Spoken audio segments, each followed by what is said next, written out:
Historians are pissed about Kim Kardashian wearing Marilyn Monroe's iconic gown to the Met Gala.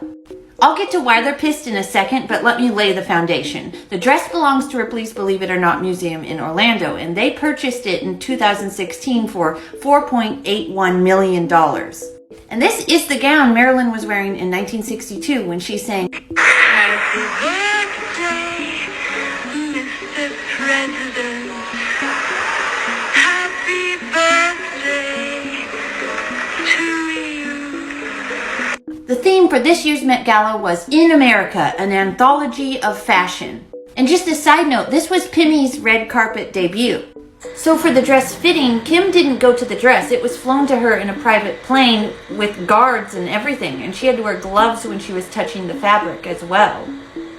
The fitting did not go how she expected. Speaking of Marilyn, she says, I always thought she was extremely curvy. I imagined I might be smaller in some places where she was bigger and bigger in some places where she was smaller. So when it didn't fit me, I wanted to cry because it can't be altered at all. So she does a crash diet, extreme workout, and loses 16 pounds in 3 weeks.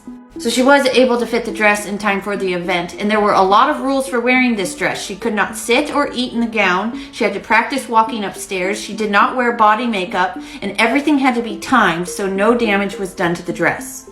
And after ascending the steps, then she went and switched into a replica dress.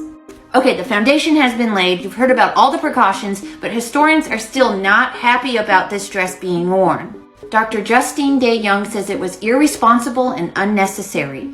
She goes on to say she can and did commission a replica which would be indistinguishable from the original. Such an iconic piece of American history should not be put at risk of damage just for an ego boost and photo op. Furthermore, she says crash dieting to fit into the original dress is also an unfortunate message to be sending, one more in keeping with ideals of the 1960s than today. A Marilyn historian and collector, Scott Forther, says the dress was made for Marilyn Monroe. It's not an off-the-rack garment.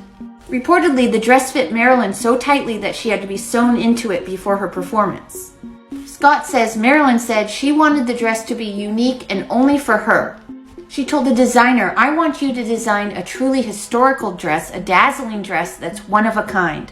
Scott says it fits her so perfectly that worn by anyone else it would not be a precise fit.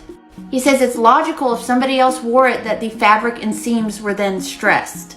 We'll end with this. Scott says Marilyn stood nude as the fabric for the dress was literally sculpted to her body to precisely match every curve.